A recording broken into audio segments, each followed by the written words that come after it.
O farol de Alexandria, no Egito, uma das 7 maravilhas do mundo antigo, servia de referência para quem navegava pelo mar Mediterrâneo.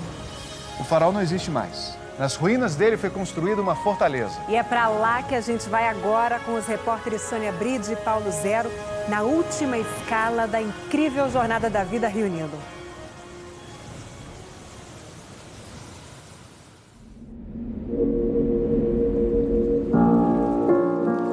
Eu fiz o céu e a terra. Eu separei os horizontes como uma cortina. E entre eles coloquei a alma dos deuses. Eu fiz as horas, eu criei o dia.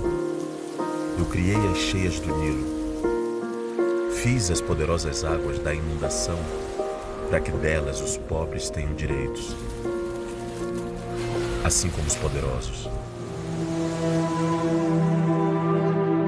Os poemas com as palavras do Deus Sol estampam as paredes das tumbas dos faraós.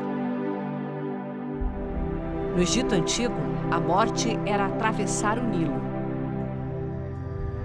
para na outra margem recomeçar a jornada da vida.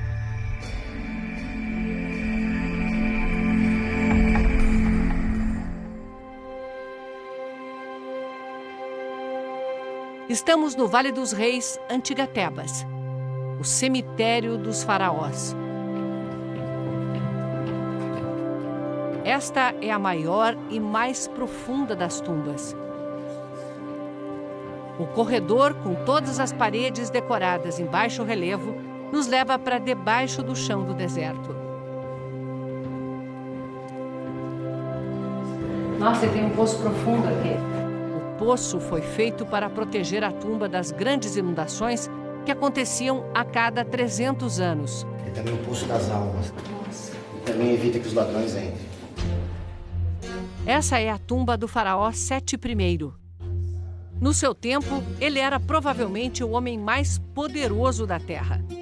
Senhor do Alto e do Baixo Nilo. E sua tumba reflete isso.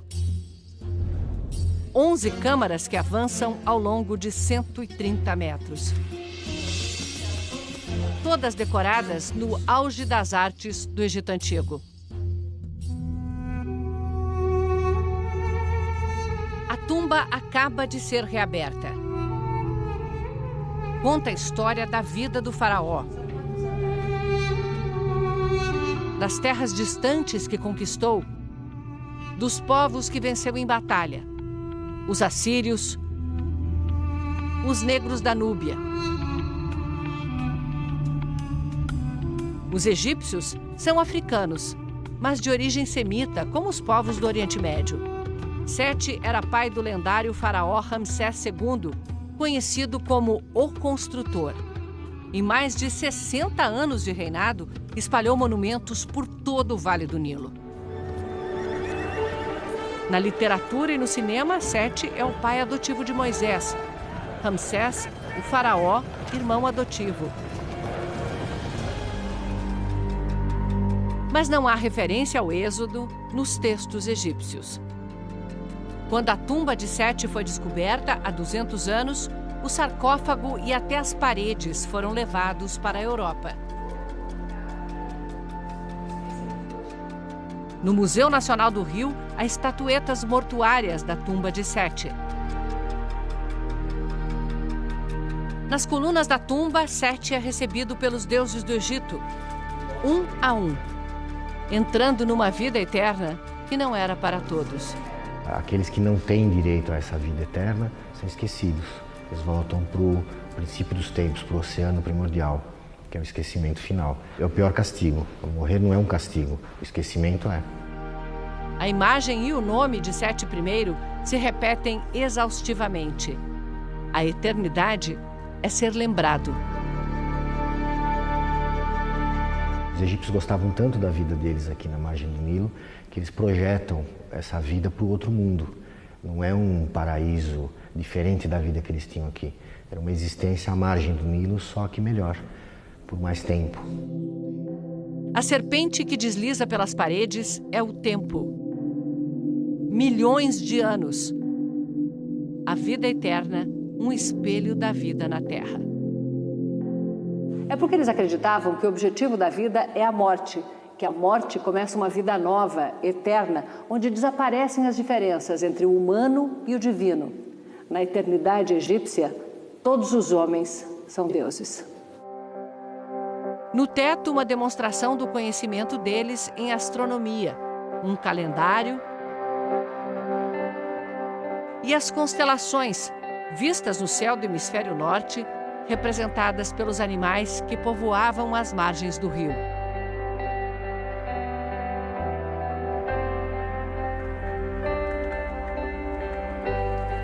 O Nilo sempre foi uma estrada perfeita, navegável o ano inteiro. O vento sopra para o sul. A corrente leva as águas para o norte. Isso facilitou a expansão do império e também a entrada de conquistadores. Vinham atrás das terras férteis bem na costa do Mediterrâneo. Cada novo império que surgia invadia o Egito para controlar a produção e alimentar seus soldados. O Egito foi atacado por muitas forças. Líbios ocuparam o trono, depois os faraós negros vindos da Núbia, depois assírios, persas, gregos.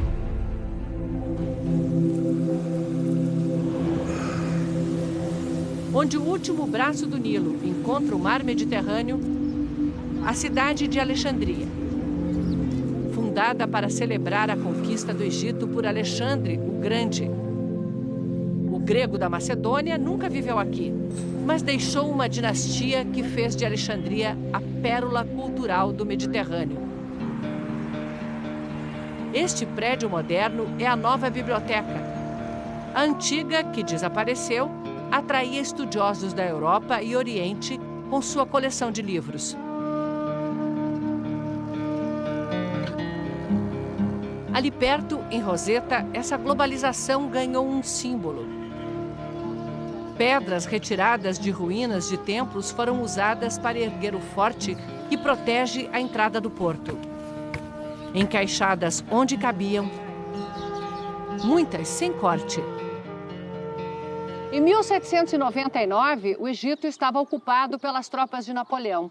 E um padre francês, fazendo a restauração desse forte, encontrou nas fundações uma estela, uma pedra cheia de inscrições. A Pedra de Roseta abriu para o mundo os mistérios do Egito Antigo. Aqui fica só uma cópia da Pedra de Roseta, que foi levada para o Museu Britânico, onde é a peça mais visitada. Um decreto religioso escrito em 3 idiomas. Hieróglifos, demótico, uma escrita egípcia mais simples, e grego. O documento em 3 línguas foi a chave para que a escrita do Egito Antigo fosse decifrada.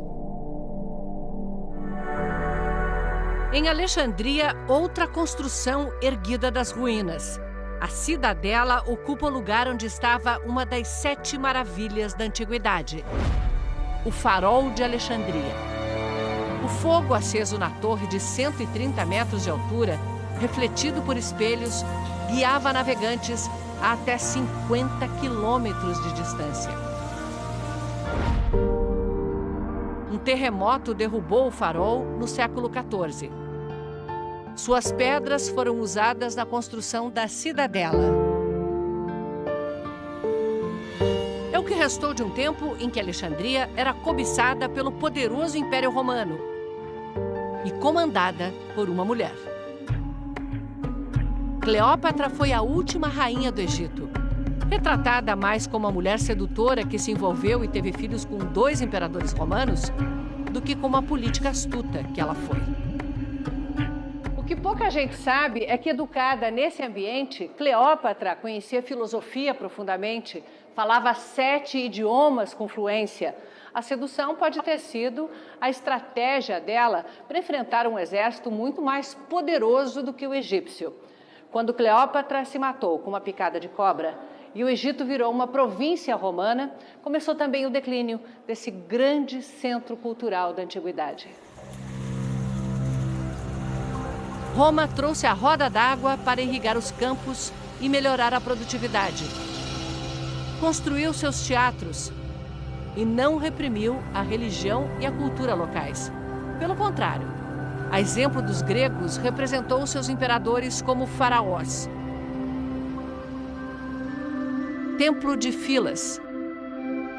Nos anos 60, com a construção da represa de Assuão, foi transferido inteiro para uma ilha mais alta. Pedra por pedra. Coluna por coluna. Na principal parede está Ptolomeu XII, pai de Cleópatra, destruindo seus inimigos. Ao lado, um quiosque dedicado a Trajano, imperador de Roma. A mais de 1000 quilômetros do Mediterrâneo, Filas é uma amostra de como os romanos dominaram todo o Vale do Nilo. Cada coluna com um desenho diferente, como um buquê de flores. E nesta parede, as últimas inscrições feitas na pedra em hieróglifos. Era o século V d.C. E outra fé, num Deus único que mandou seu filho para salvar a humanidade, ganhava força no Egito. A Igreja Cristã Copta, que cresceu com a força de quem acredita ter seus pilares no lugar onde a Sagrada Família encontrou abrigo quando fugiu para proteger o menino Jesus. Cairo, a capital do Egito, a maior metrópole da África. No centro antigo, o bairro Copta é um ponto de resistência. A comunidade tem sofrido ataques terroristas frequentes, uma violência que nem sempre existiu. Os muçulmanos são maioria no Egito e são eles que marcam hoje a identidade do país. Nos seus mercados, perfumados de temperos e frutos do Nilo, coloridos pelo trabalho de artesãos, nas mesquitas que marcam a paisagem, nos chamados para a oração que ecoam por toda parte.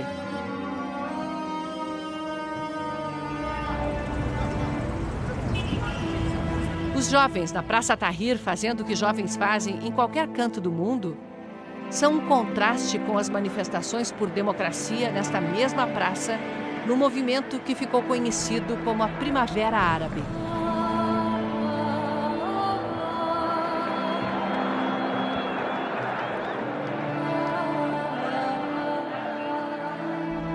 Poucas nações percorreram um caminho tão grande e continuam com tantos desafios. As soluções devem passar pelo Nilo. O rio que corta montanhas,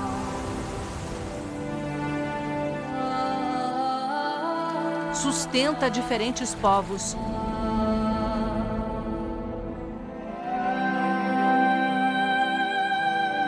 semeia vida pelo deserto e alimenta culturas que se misturam à história da humanidade, como as águas do Nilo ao encontrar o mar. Esta foi a jornada da vida, Rio Nilo.